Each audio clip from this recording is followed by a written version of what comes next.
રાજ્ય પોલીસ વડાના આદેશ બાદ સુરત પોલીસ એક્શનમાં આવી છે। શહેરના જુદા જુદા પોલીસ સ્ટેશન વિસ્તારમાં ગુંડા તત્વોને શોધી કાઢવા કવાયત હાથ ધરી છે।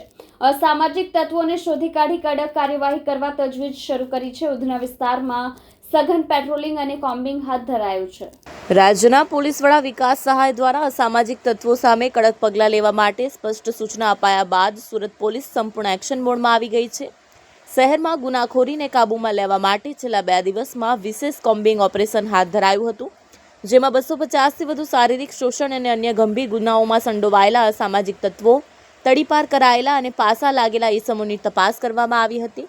સુરત શહેરના વિવિધ વિસ્તારોમાં સતત અસામાજિક તત્વોની હિલચાલ ઉપર નજર રાખવામાં આવી રહી છે। અમરોલી કોસાડ આવાસમાં સફળ કોમ્બિંગ ઓપરેશન બાદ હવે ઉધના વિસ્તારમાં પણ આ અભિયાનને તેજ કરવામાં આવ્યું છે। ઉધના પોલીસ સ્ટેશન દ્વારા રાત્રિ દરમિયાન અચાનક કોમ્બિંગ હાથ ધરાયું હતું, જેમાં 40થી વધુ પોલીસ કર્મીઓ જોડાયા હતા।